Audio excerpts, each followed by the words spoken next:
Allez, bonjour les amis, bonjour à vous tous. Une nouvelle vidéo. Aujourd'hui, on va parler d'antivol remorque.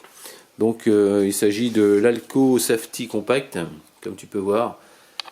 Donc, actuellement, j'ai acheté ça pour éviter de me faire voler déjà la remorque. J'attends aussi un sabot de roue qui va bientôt arriver. Et donc, on va parler déjà de celui-là, comment l'installer. Alors donc, la petite histoire, c'est que j'ai vu quand je l'ai commandé, je me suis dit tiens, c'est pas mal ça. Ça t'évite, parce que tu as des antivols qui font que quand tu es attelé, tu peux pas mettre l'antivol et faut qu'elle soit impérativement décrochée. Mais là, a priori, tu dois pouvoir mettre ton antivol quand tu es attelé ou dételé, comme tu veux. Après, il existe aussi une petite boule que tu viens mettre dans la tâche. Voilà pour ça. Et donc, j'avais vu que c'était sur Amazon, mais c'est pas la vente Amazon. Je suis passé par c'est un site qui prend la plateforme au niveau de la vente. Donc là, c'était Berger. Je vais montrer vite fait. Donc là, c'était ça, Berger. J'ai reçu ça en 3 jours. Ça vient d'Allemagne. J'ai payé ça 72 €, cet antivol-là. Et j'avais lu dans les... Peut-être toujours des avis. Donc je voulais regarder comme les avis, savoir qu'est-ce qu'ils disaient là-dessus. Et il y en a un qui parlait justement de... Comme quoi il comprenait rien à la notice, et qu'il n'arrivait pas à le monter. Alors donc je me suis dit, tiens, lui il est un peu neuneux, le garçon. Alors dans ma tête c'était, t'arrives, tu prends, tac, tu le mets comme ça, et puis tu mets ta clé dedans, tu tournes, et puis ouais, c'est fait. Non, c'est pas comme ça a priori. J'ai ouvert le carton. Alors déjà, j'ai reçu ça sous 3 jours et c'était... très bien emballé, et puis franchement il n'y a rien à dire au niveau de l'envoi. Ça a l'air d'être de la bonne qualité en tout cas. Et avec, on peut voir qu'il y a plein de pièces. Alors débrouille-toi avec ça. Donc toi tu as des cales, des écrous, tu as des petits machins blancs, je sais pas ce que c'est. Je l'ai ici. Je sais pas qu'est-ce que c'est exactement. Des demi-lunes blanches. Bon, enfin bref, voilà ce qu'il y a. Et on va essayer de se débrouiller avec ça, et puis on va essayer de voir qu'est-ce qu'on peut faire si on va y arriver. Du moins, surtout si je vais y arriver. Bon, normalement, je devrais y arriver, mais comment? Je ne sais pas encore pour l'instant. Donc là, ce qu'on peut voir, c'est que c'est fourni avec une notice. Donc tu as allemand, italien, hollandais, anglais, Espagne. N, je sais pas ce que c'est. France, Danemark, c'est de Suède, je pense. SF, bon, enfin bref. Et donc tu peux monter ça donc sur comment on appelle ça, sur les flèches. Bien sûr, il faut que ce soit impérativement de l'Alco. Sur le modèle AK300, AK160, AKS 1300, AKS 2004, 3004. Alors moi, pour savoir si c'était compatible, je suis venu directement sur la flèche, c'est-à-dire ici. Donc là, ce qu'on peut voir sur la flèche, il y a des inscriptions. Donc là on peut voir AK160, donc c'est le modèle de ma flèche, donc qui est compatible avec mon antivol. Donc je pourrais monter cet antivol donc Alco, et donc tu peux monter ça que sur des flèches Alco, pas sur les autres. Il existe d'autres antivols pour les flèches, quoi, pour les différentes flèches de remorque. Donc là, pour commencer, si tu veux atteindre la serrure, il suffit juste de faire pivoter dans le sens des aiguilles d'une montre. Tu dégages complètement, tu mets ta clé. Donc c'est fourni qu'avec 2 clés. Là tu vas dans le sens des aiguilles d'une montre pour déverrouiller. Tu vois la serrure qui va en arrière. Ici tu as le fameux téton de verrouillage. Là si je fais, là toi pour le remettre en place, tu fais dans le sens inverse des aiguilles d'une montre et tu retires ta clé. Et là on peut voir que le téton est bien mis en place. Jusque là, pour le virer, voilà, tu fais, et ça s'écarte. Donc voilà pour ça. Ensuite, on a donc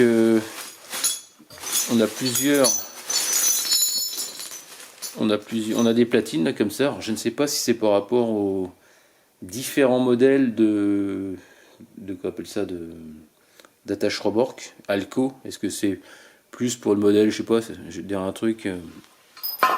Par exemple, est-ce que c'est pour le modèle, j'en sais rien.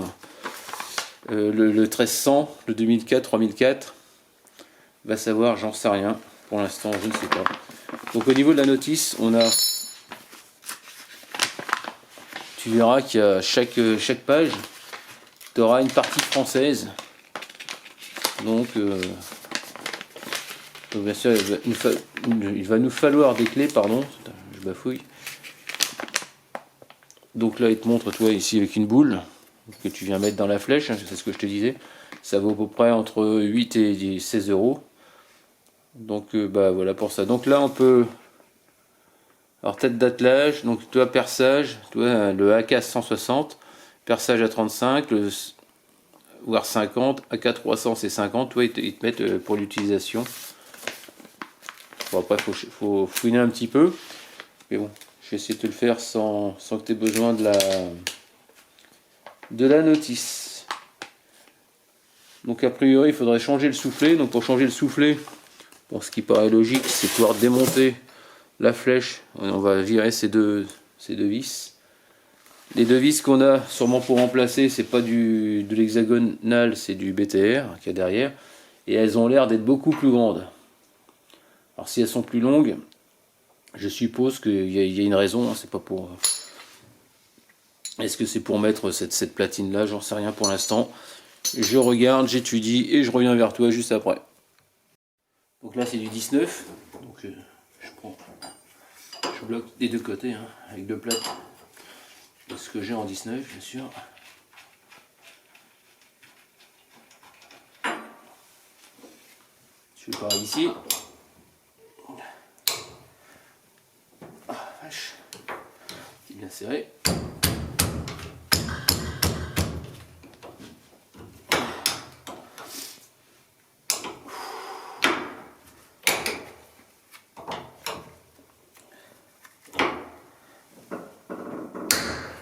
Wow.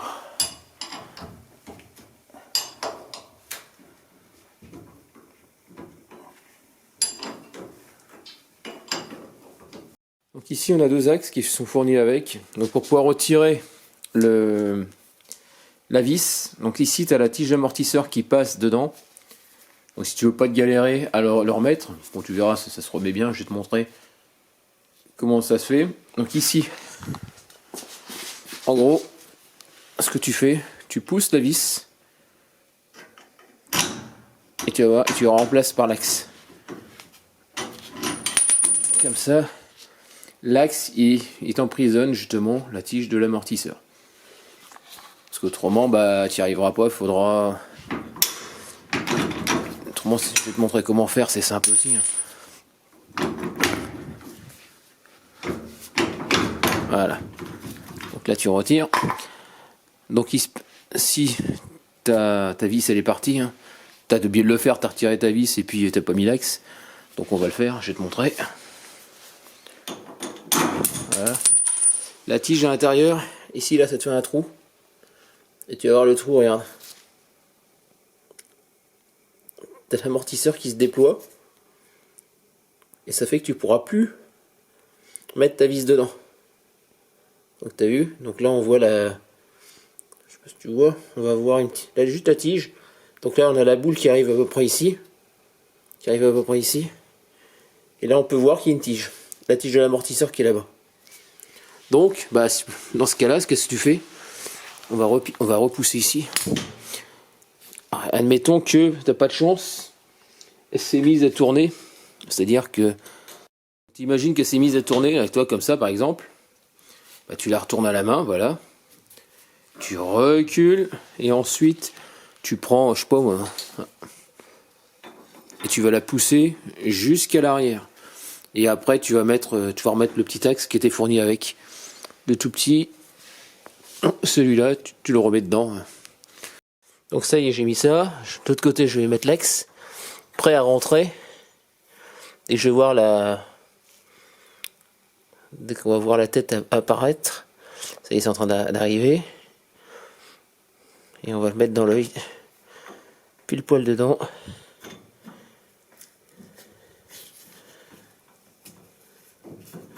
Voilà. Et mince. Tu reviens un petit peu en arrière, voilà. Voilà, c'est bon. Il il est bien mis, tu le verras. Là ton amortisseur il est pris dedans. Bon voilà, donc lui je vais pas le changer, pourquoi je viens d'essayer. Lui il est beaucoup trop grand on va dire. Ici c'est le bon diamètre, là il rentre trop avec facilité. Donc là j'ai remis un peu de graisse, bon, j'ai mis ce que j'avais. Hein. Et après j'achèterai les embouts pour pouvoir graisser ici.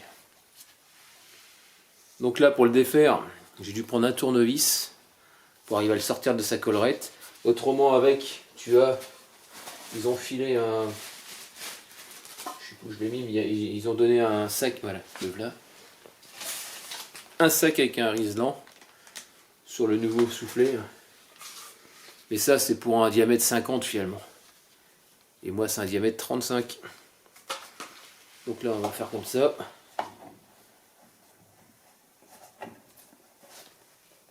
Voilà. Alors là tu verras, on va remettre ces grosses galères. C'est assez chiant s'il faut passer la collerette. Ah, j'ai dû reprendre un tournevis. Moi j'ai été obligé de reprendre un tournevis. Là c'est assez pénible à faire. Voilà.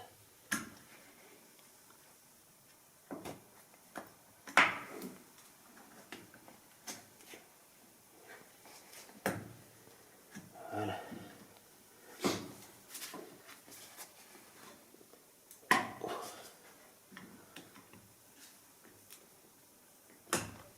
Tu fais gaffe de ne pas le crever non plus. Là c'est bon. Ici, sur le dessus, sur ton soufflet, tu as des petits trous. Des petits trous vers le bas. Voilà. Ils sont ici les petits trous. Donc je vais les mettre vers le bas. Bon, je vais le pincer de façon à ce que le soufflet soit correctement bien mis. Voilà. Et bon, comme ça le soufflet il est bien. Là ce que je vais faire, je vais remonter ma tête. Là pour ça. Voilà le problème que tu vas avoir. Si tu mets les pattes, normalement ici, c'est censé se prendre sur le bas logiquement. Moi ça voudrait dire que tu peux pas tirer dessus. Mais bon, malgré ça, tu as comme les vis dedans. Donc comme tu as pu voir, j'ai dû usiner cette partie-là, usiner l'autre partie, ça c'est pas normal. Et donc, ce que je veux dire, c'est que quand tu les mets, elles vont se retrouver très très serrées. On va dire qu'elles sont espacées de ça par exemple. Mais ici, les crochets, ils sont écartés, ils sont beaucoup plus loin, quoi. Ça fait que ça va passer à côté. Donc tu pourras pas t'enquiller dedans. Donc qu'est-ce que j'ai fait? J'ai créé un... J'ai fait une histoire d'épaisseur, de façon à écarter les platines, de façon à ce que quand je vais serrer, ça va pas casser. Et puis il faut que ce soit bien serré. Donc je vais te montrer ce qu'il faut d'un côté et ce qu'il faut de l'autre. De façon à ce que tu ne sois pas enquiquiné et que tu puisses y arriver du premier coup. Allez, rebonjour, donc voilà, nous sommes dimanche matin, la nuit porte conseil. Donc voilà, je m'étais amusé à faire une pièce, essayer de faire une pièce, mais sauf qu'il m'en fallait 4.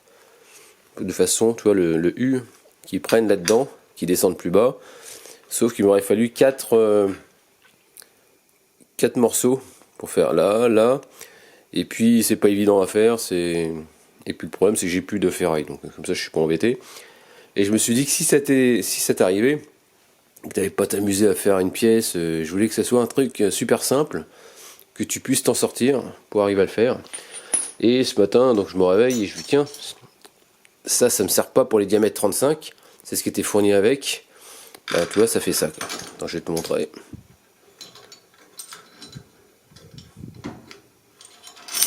Attends, bouge pas.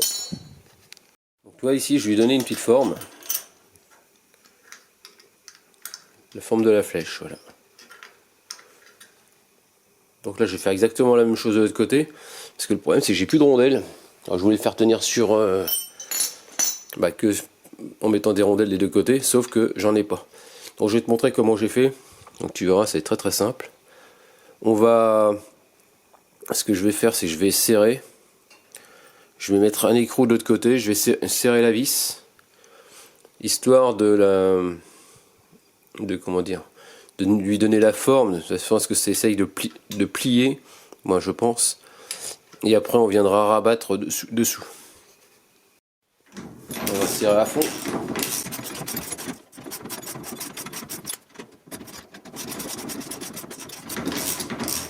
Donc là tu le mets droit. Bien droit, voilà.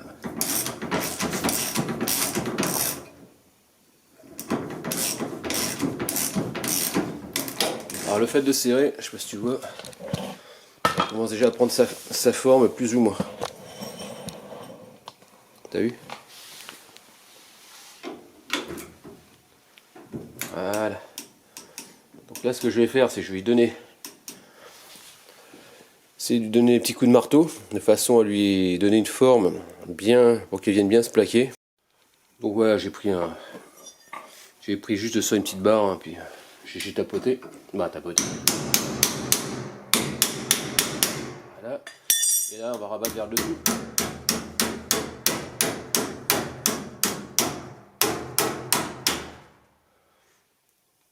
Donc là ce que je vais faire maintenant que je lui ai donné à peu près la forme, je vais le desserrer, je vais le coincer dans l'étau et je vais le replier un peu par là.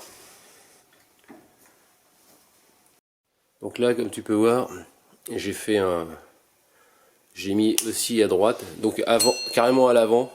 Pourquoi pas à l'arrière? Parce que ça, tu risques de toucher le tube. Le tube de 35. Et donc je ne sais pas comment faire. Là je suis encore ennuyé, ça commence à me saouler.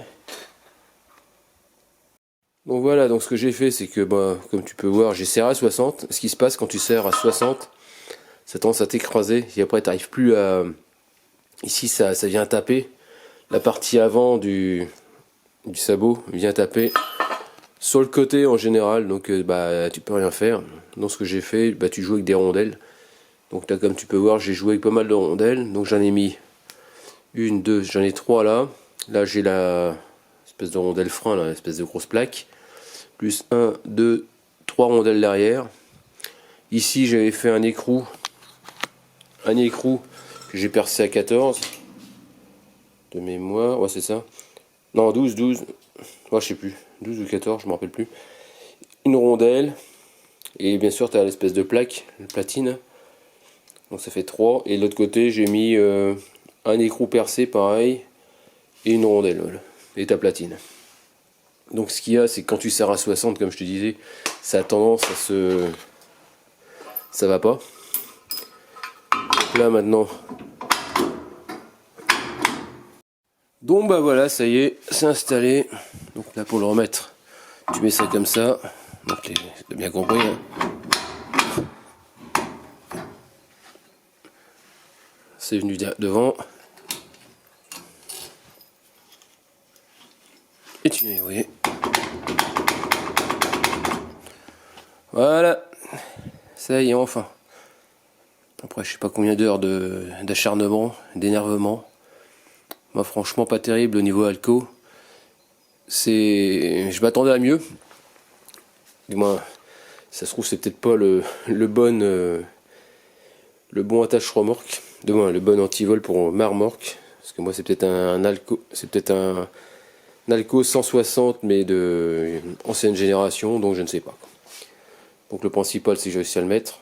Donc voilà quoi. Donc terminé pour cette petite vidéo, donc en espérant que c'était plu. N'hésite pas à me laisser des commentaires avec des j'aime ou j'aime pas, comme d'habitude. Pense à t'abonner, actionne la cloche de notification si tu veux voir d'autres vidéos de ma part. Et puis je te dis à très bientôt. Allez, ciao.